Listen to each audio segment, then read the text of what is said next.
اردو کور کے معزز دوستوں، میں ہوں ماجد ملک اور آپ تمام دیکھنے اور سننے والوں کو السلام علیکم۔ ناظرین گرامی، تمام بڑی کمپنیاں کئی سالوں سے ہمارے استعمال اور سہولت کے لیے بہت سی اشیاء بناتی آ رہی ہیں جنہیں ہم روزانہ استعمال کرتے ہیں، لیکن کیا آپ کو معلوم ہے یا کبھی آپ نے سوچا ہے کہ یہ کمپنیاں ایسی چیزیں بناتی کیسے ہیں؟ اس کے علاوہ یہ کہ کسی چیز کو ایک خاص کام کے لیے بنایا گیا ہو، لیکن اس کام سے ہٹ کر ہم اس چیز کا استعمال کسی اور کام میں کر رہے ہوں جہاں وہ چیز ہمیں زیادہ فائدہ پہنچا رہی ہو۔ اگر ایسے سوالات آپ کے ذہن میں آتے بھی ہیں تو ہم آپ کو بتا دیں کہ ایسا کئی مرتبہ ہو بھی چکا ہے اور اسے ہم عام زبان میں جگاڑ کہتے ہیں۔ آج کی اس ویڈیو میں ہم آپ کو ایسی کچھ دلچسپ چیزوں کے بارے میں بتائیں گے جن کا استعمال حقیقی استعمال سے ہٹ کر کیا جا رہا ہے، لہٰذا اس قیمتی ویڈیو کو آخر تک ضرور دیکھیے گا، اور اگر ویڈیو اچھی لگے تو اسے لائک کرتے ہوئے اپنے دیگر دوستوں کے ساتھ شیئر کر کے ہماری حوصلہ افزائی ضرور کیجیے گا۔ تو آئیے چل کر موضوع کا باقاعدہ آغاز کرتے ہیں۔ ناظرین گرامی، جب ہم کولڈ ڈرنکس کی بات کرتے ہیں تو سب سے پہلے ہمارے ذہن میں کوکا کولا کی بوتل کا خیال آتا ہے، لیکن کیا آپ لوگوں کو پتا ہے کہ کوکا کولا کو آج سے کئی سال پہلے ایک ڈاکٹر جوہن پیمبرٹن نے 1886 میں انوینٹ کیا تھا۔ ڈاکٹر جوہن نے اسے دراصل ایک مورفین نامی درد کش دوا کے متبادل کے طور پر بنایا تھا۔ مورفین کا استعمال اس وقت درد کو کم کرنے کے لیے کیا جاتا تھا، لیکن کوکا کولا کے مارکیٹ میں آنے کے بعد لوگوں نے مورفین کا استعمال بہت زیادہ کم کر دیا۔ اس وقت کوکا کولا کا نام فرینچ وائن کوکا تھا، جو کہ وائن، کیفین اور کوکا پلانٹ سے بنے سفید پاؤڈر سے بنایا جاتا تھا، اس لیے کئی لوگوں نے کوکا کولا کو نشے کے لیے بھی استعمال کرنا شروع کر دیا۔ اس لیے کچھ سالوں بعد جب حکومت نے نشے کے خلاف سخت اقدامات اٹھائے تو جوہن نے اس کے نام سے وائن لفظ ہٹا دیا اور بس کوکا کولا رکھ دیا اور اسے مارکیٹ میں سوڈا ڈرنک کے طور پر متعارف کروا دیا۔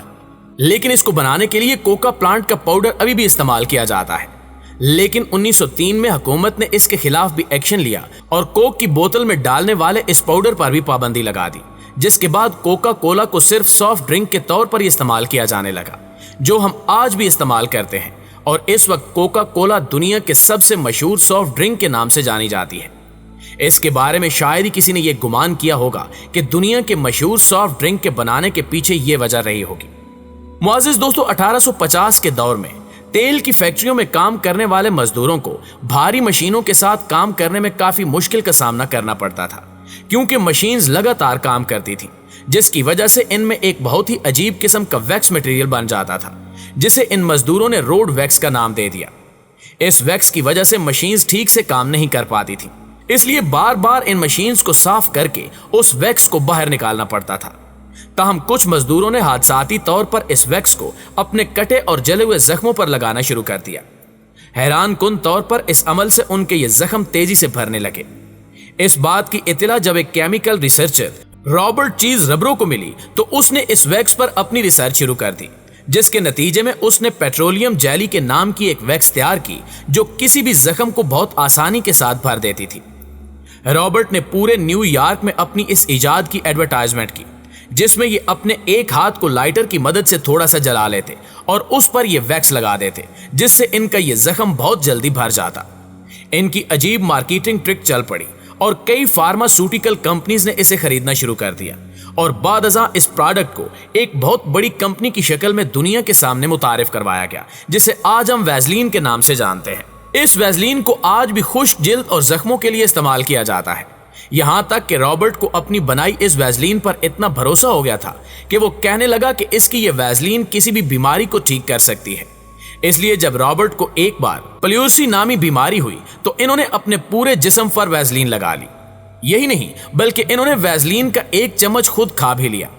ایسا کرنے سے انہیں کوئی نقصان تو نہیں ہوا اور نہ ہی ان کی بیماری ٹھیک ہوئی، لیکن ان کا یہ بھرم ضرور ٹوٹ گیا کہ ان کی بنائی ہوئی ویزلین ہر بیماری کا علاج ہے۔ اس کے باوجود ویزلین آج بھی دنیا کی کامیاب فارماسیوٹیکل کمپنیز میں سے ایک ہے۔ سلی کاٹن۔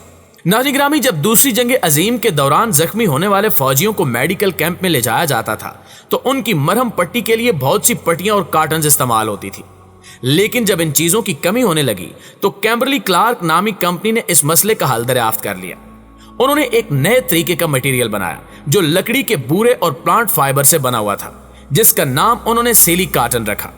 یہ مٹیریل بہت زیادہ ہلکا اور ہائیجینک ہونے کے ساتھ ساتھ کئی خصوصیات کا مالک بھی تھا۔ اس کی سب سے بڑی خاصیت یہ تھی کہ یہ خون کو بہت جلد اپنے اندر جذب کر لیتا تھا۔ اس کے بعد اسی مٹیریل سے فوجیوں کے زخموں پر لگانے کے لیے پٹیاں بھی بنائی جانے لگیں، جو کہ بہت زیادہ فائدہ مند ثابت ہوئیں۔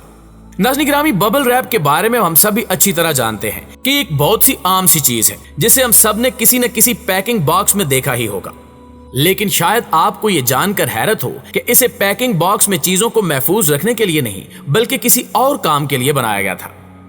1957 میں 2 انوینٹرز نے انہیں گھر کی دیواروں کو ڈیزائن کرنے کے لیے بنایا تھا، لیکن ان کا یہ آئیڈیا کچھ زیادہ مقبول نہیں ہوا، اس لیے انہوں نے اسے گرین ہاؤسز اور کھڑکیوں پر انسولیشن کے طور پر لگانا شروع کر دیا، جس سے یہ ببل ریپر باہر سے آنے والی گرمی کو روک سکے، لیکن یہاں بھی یہ کچھ زیادہ فائدہ مند ثابت نہیں ہو سکا۔ اس کے بعد 1967 میں ان دونوں انورٹرز نے اسے پیکنگ اور چیزوں کی حفاظت کے لیے استعمال کرنا شروع کر دیا اور اسے ببل ریپ کے نام سے دنیا کے سامنے متعارف کروایا، جس کے بعد بڑی بڑی کمپنیوں نے بھی اسے استعمال کرنا شروع کر دیا، جسے ہم آج بھی استعمال ہوتا دیکھ رہے ہیں۔ Auto tune. پیارے ساتھیوں، آج کئی جگہ سنگنگ اور میوزک میں آٹو ٹیون کا استعمال کیا جاتا ہے، کیونکہ اس سے گانے والے کی آواز بہت زیادہ اچھی اور دلکش بن جاتی ہے، لیکن آٹو ٹیون کو بھی کسی اور کام کے لیے ہی بنایا گیا تھا۔ در حقیقت اینڈی نامی ایک انجینئر نے اسے سمندر میں تیل کی تلاش کے لیے ایجاد کیا تھا، تاکہ ساؤنڈ فریکوینسی کے ذریعے سمندر میں چھپے تیل کے ذخیروں کا پتہ لگایا جا سکے۔ اس کے بعد اینڈی نے آٹو ٹیون میں کچھ تبدیلیاں کی اور 1997 میں اسے عام لوگوں کے استعمال کے لیے مارکیٹ میں متعارف کروا دیا گیا۔ یہ سنگرز کے لیے کافی مددگار ثابت ہوا۔ اس کی مدد سے 1998 میں امریکہ کے ایک مشہور سنگر شیرنگ نے بلو نامی گانا گایا، جسے لوگوں نے بہت زیادہ پسند کیا۔ اس کے بعد سے ہی کئی اور موسیقاروں نے اسے استعمال کرنا شروع کر دیا۔ یہ لوگ اسے اپنی آواز کو انہینس یعنی بڑھا کر بہتر بنانے کے لیے استعمال کرتے ہیں۔ اس آٹو ٹیون کے بارے میں شاید ہی کسی نے خیال کیا ہوگا کہ تیل کی تلاش کرنے والے اس آلے کو اس طرح بھی استعمال کیا جا سکتا ہے۔ جی تو پیارے ساتھیوں، آپ کو ان تمام چیزوں میں سب سے زیادہ دلچسپ کون سی چیز لگی جس کے بارے میں آپ پہلے بالکل بھی نہیں جانتے تھے؟ کمنٹ باکس میں ہمیں ضرور بتائیے گا، اور ویڈیو اچھی لگے تو اسے لائک کر کے ہماری حوصلہ افزائی ضرور کیجیے گا۔ انشاءاللہ آپ سے ملاقات ہوتی ہے اگلی ویڈیو میں، تب تک اپنا خیال رکھیے۔ اللہ نگہبان۔